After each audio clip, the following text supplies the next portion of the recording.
안녕하세요. 도현 김종석입니다. 아침 저녁 날씨가 상당히 쌀쌀합니다. 한 송이 국화꽃을 피우기 위해 서쪽새는 저렇게 울었나 보다. 서정주 시인의 국화꽃 옆에서 생각이 나는 계절입니다. 요즘 많은 사람들이 집값 이야기를 합니다. 만나는 사람마다 집값 이야기를 합니다. 수도권에 집이 있나요? 집이 없으면 지금이라도 집을 사야 합니까? 이것이 대화 중에 빠지지 않는 단골 메뉴가 되었습니다. 작년에 대통령께서 국민과의 대화에서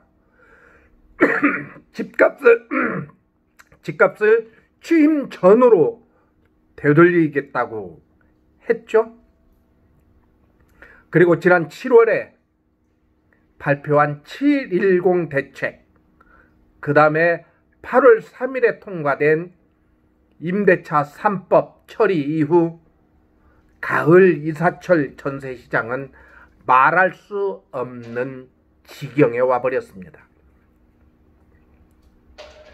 임대차 3법 통과를 견인한 여당은 법 통과 후 2달에서 3달, 3달 후면은 집값이 안정화될 것이고, 옛날에 상가 임대차법 통과한 것처럼 임대시장도 별 문제가 없을 거라고 했는데,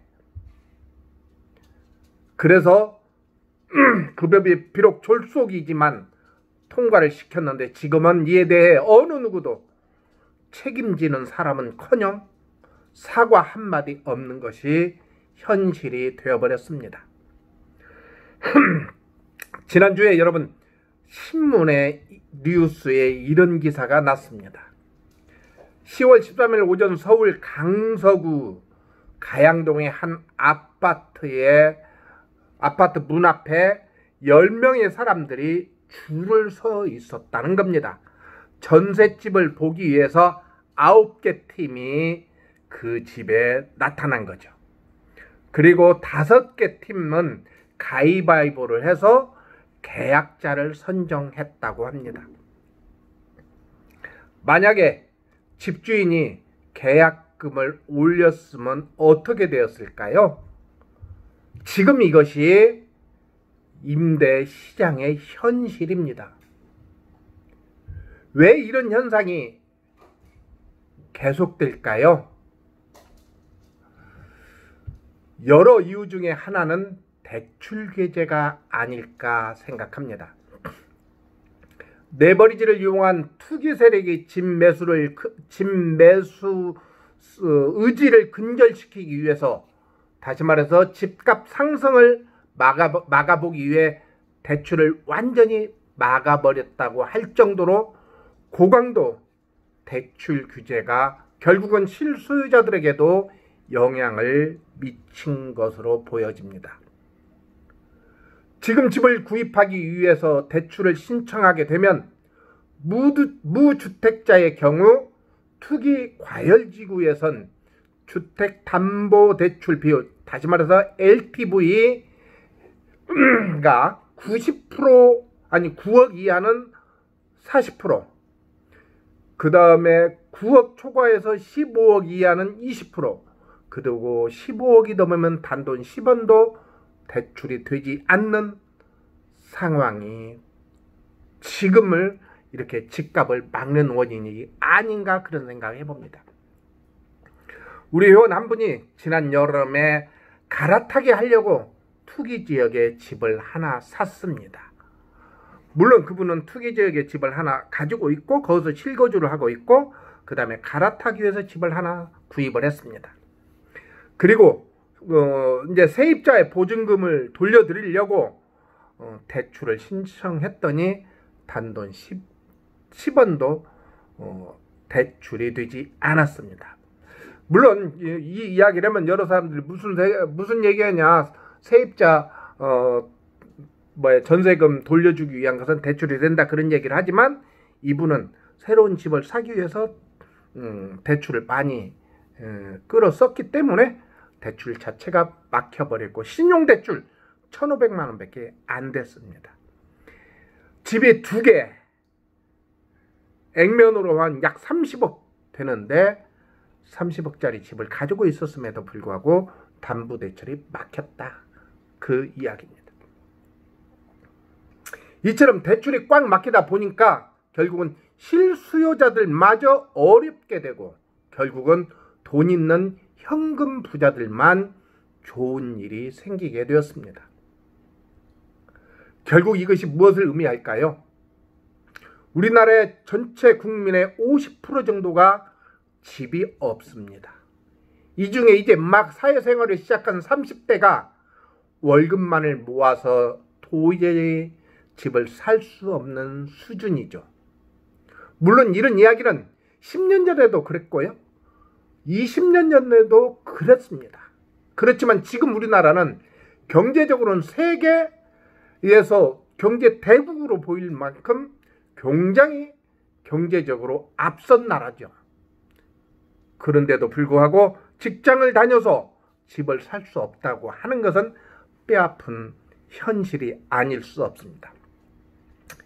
여론은 이것을 집 많이 가진 다주택자들이 집을 독식해서 그랬다고 여론몰이를 하고 있지만 이것은 구조적인 문제일 뿐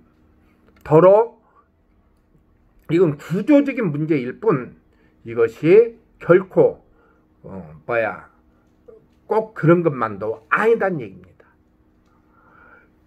따라서 이런 문제를 어떻게 풀어보려고 정부는 수많은 대책을 내놓았지만 내놓은 대책마다 다 실패했다고 볼 수밖에 없습니다. 그것은 시장을 이기려고 했었던 정부의 정책 때문이 아닐까요? 집이 없어서 집을 사려고 하는 사람들끼리 대출이 막히다 보니 결국 부동산 시장에 접근할 수밖에 없는 사람은 제한적일 수밖에 없게 되어버렸습니다. 다시 말해서 대출이 되지 않는 사람은 그리고 현금이 없는 사람은 결국은 집 사고 싶어도 살 수 없어서 부동산 시장에서 빠져버릴 수밖에 없다는 얘기입니다. 시장이 많이 열려서 살려고 하는 사람이 많아지고 그래서 가격을 흥정해서 시장에 나설 조건을 만들어주면 되는데 이제 그 사람들은 다 구경꾼이 되어 버렸습니다. 그러다 보니까 현금 가진 사람들만 그 수요에 들어가 있는 거죠. 그런데 이 사람들은 지금 당장 그 집의 소비자가 아니라 미래 가치를 보고 투자하기 때문에 다시 말해서 더 오를 수밖에 없는 구조를 만들고 가기 때문에 집 없는 사람 또는 돈 없는 사람들은 더더욱 힘들어질 수밖에 없습니다. 정부는 집값 상승 원인을 다주택자들의 갭투자라고 진단했습니다. 또 집값 상승이 대출이 과도하게 허용되어서 대출을 일으킨 돈으로 집을 사서 집값이 올랐다고 진단하면서 그러다 보니 진짜 집을 살 사람들은 집을 살 수 없었다면서 실수요자들이 집을 살 수 있도록 정책을 내놓았다고 했는데 현실은 이와 반대로 흐르고 있습니다.